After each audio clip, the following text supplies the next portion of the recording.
is another week, another episode, and I am so excited. Thank you so much to all of you who have kept me accountable, reaching out and telling me, hey, Nyawira, another video. Thank you so much. As I said over and over again at the beginning of all these videos, is that Misunderstood is a platform that is community based. Sounds like such a weird sale, but it's a community of minds that are interested in learning and sharing the experiences. I am not a custodian of the information I give, and I would really love it if you could share the information that you have. Subscribe, tell people, so that we can have more and more people in this team. When I created this platform, one of the things I really wanted to do is just offer a space where people could learn, or I could share some of the thoughts that I have concerning certain things from lessons I've learned from people, either actively or passively. A thought or two I picked from a book I read, or just something that's disturbing my mind, or more than often, just an opportunity for me to share what I know in certain areas in part, so that you can also be part of the conversation and share with me what you know also in the same area. And so I don't take it for granted that you guys are consistently reaching out, consistently messaging, consistently sharing your thoughts and opinions on certain matters, and I don't take that for granted. And so feel free to tell the world, share, subscribe, what else do they say? The bell, click it, do whatever you want to do, but just let's make this a vibrant community. Misunderstood, as the name says, is a place where we give understanding to certain things in life, certain things that it's inevitable to avoid. And why I like the name Misunderstood is that I want to give understanding, even if it just be a little. That little understanding will help when the rubber meets the road and you feel like, wow, I know a little bit in this area. So yeah, welcome to my little platform. My name is Nyawira. I feel like I never introduced myself. My name is Nyawira Kashugi, for all of you who are new here, and I hope that you find a place here and that you feel a sense of belonging, right? Fantastic. Today's episode is something that is so dear to me, and it's really about loneliness. And unlike many videos, maybe this is the first video in all of them that I can share a few personal stories. So as you probably know by now, is that I'm very extroverted in nature. I love being with people. I derive energy from people. I love it. I love the energy, the noise, the excitement. Woo! I just love being with people. If you put me in a room alone, that's just the end of me. During the second wave of COVID-19, I think in March, if I'm not wrong, it was actually March, I got COVID. And as it was not as bad as many have been affected, and if you've lost a loved one to it, I empathize and my condolences to you. We've also been affected. Some of my friends have lost loved ones, and so I don't take it for granted when I hear people saying the way it's a hard time. And I'm also here to advocate that we take it as a personal responsibility to take our health not for granted. But I digress. So when I got COVID, one of the things I couldn't do was isolate from home, because my dad is older, and so you don't want to expose him. And so I went to isolate at my sister's place. And let me tell you something about isolation. Just the name itself makes me very uncomfortable, because I felt like isolation was solitude. I was spending time with my sister and my brother-in-law, but it was so different. It was difficult not to be able to call your friends and tell them, let's meet up. It was difficult not to walk out and just talk to somebody or share a hug. Or the extremity of this pandemic is that you can't touch what everybody is touching. Everything is so it's really hard. It's really, really hard. And one of the things that I felt was that I felt really lonely. And it's interesting because I was not alone, but I felt a sense of loneliness. And why I want to share this is because I am certain that you have, if not once, many times, faced situations where you are around so many people, but you feel extremely lonely. So this video is definitely for you.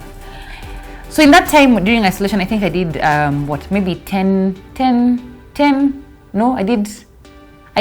13 days, 10 to 13 days. I can't remember properly, but it was really hard for me. It was hard.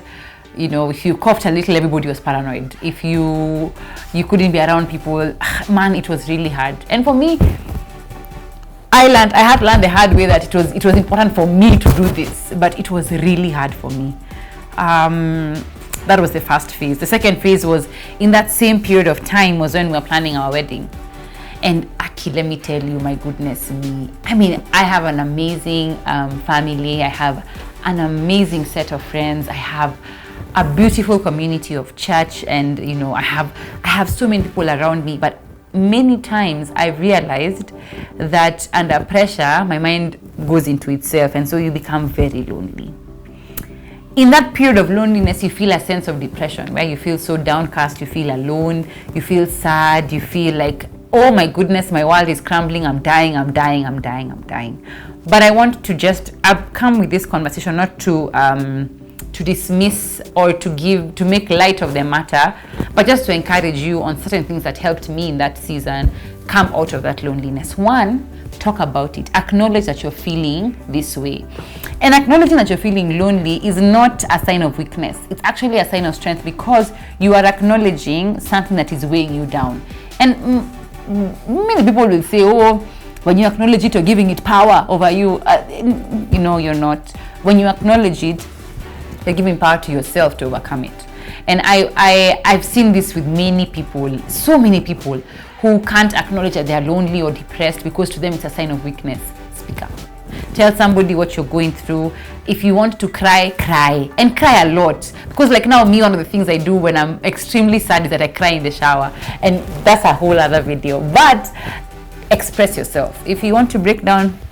If you want to talk to somebody, but express your feeling. The second thing is move away from the comfort of that space. So, for example, one of the things I think my dad kept on doing was calling me and telling me, hey, why don't you go take a walk, see, get some air, some sunshine, and it will help you. It sounds like such a basic thing, but sitting in the sun in the morning before the sun hits you in your sunscreen will help you feel a sense of, for me, let me tell you, it sounds like such a deep thing, but I promise this is exactly what I felt. Anytime I felt very lonely and I got a sense of sunshine or like fresh air, I felt like God was still concerned about me. And even if it was just for 2 minutes, I felt like my loneliness was not so big because somebody was concerned about me. And so don't take those things for granted. Take a walk, bask in the sun a bit. The other thing you need to do the other thing I did when I was going through this entire phase of loneliness was I enjoyed the things I really enjoyed. If you know me, you know I love tea. I really love tea. And so I found such a sacredness in, sipping my tea and just being happy, finding joy in the little things. Maybe for you, the joy you have is maybe you fold clothes. I don't know what your joy is, and I don't want to impose it on you. But you know the things that make you happy. Learn them and make sure that you take them very seriously. The other thing is that you need to process what you're feeling. I did that a lot. And I mean, I'm a chronic journaler. I journal often. There's no such thing as journaler. I journal often, and in those moments, I think I made the best entries because it became so reflective. Let me tell you, your mind can take you to certain places when you're lonely. And I think for me, that's what I found myself in, a sense of peace, knowing that my thoughts could be expressed fully. And finally, it'll sound like something that's very weird, but get into a place of, I don't know what your routines are, but I learned that one of the routines that gave me a lot of peace was 2 of these things: spending time with God, and not spending time with God in the quote-unquote conventional manner. I mean, I'd listen to a song, a worship song, and just listen to it actively and be carried by the moment. So if it led me to praying, I'd pray. If it led me to meditating on the words, I would meditate on the words. If it led me to, listening to more and more, it does. Music, for some strange reason, really lifts my spirits. Another thing that I did was spending time with God was that I'd pray, and I'd pray genuinely and tell God, by then me, I'm not feeling this story. I'm feeling sad. And sometimes we make God look like he's such a distant person, but if he really is the definition of our Father, then he's concerned about your happiness. So don't hold back these things from him. Be clear about it. If you're happy, you're happy. If you're sad, you're sad. I mean, it's impossible to always be happy, and he acknowledges these things. So don't hold back when you're not happy. Tell him. Imagine he's concerned about that also. And finally is don't push away people. I mean, I feel like I'm preaching to myself, because I feel like it's so easier said than done. Pushing away people is, I wouldn't pick up calls, I wouldn't respond to texts. If you DM'd me, I wouldn't respond. I didn't want conversations with people because I felt like I couldn't go anywhere with them.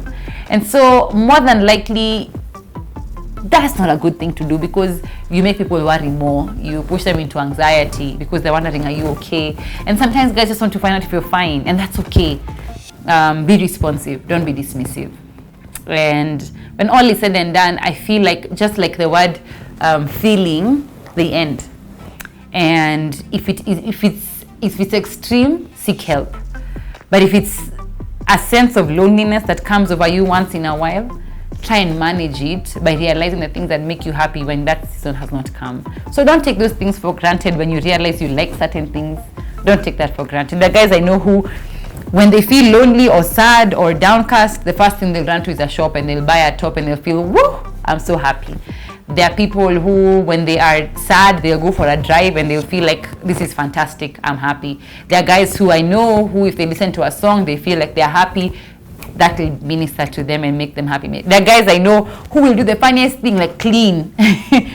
Like properly clean a house, probably clean a floor, probably clean clothes, just strange. But to them, it makes them happy. Don't dismiss the things that make you happy, because in your time of sadness, those things can carry you. So, is loneliness normal? I don't know to say yes or no, but I'm going to say it happens. What is meant to be your response, don't ignore it.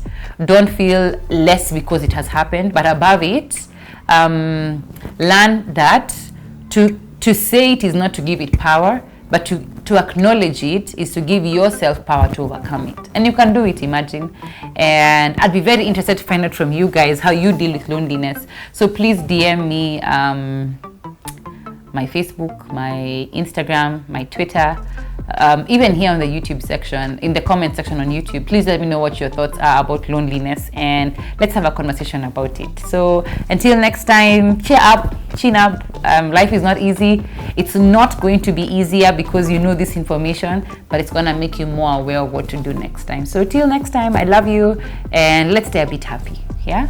Ciao.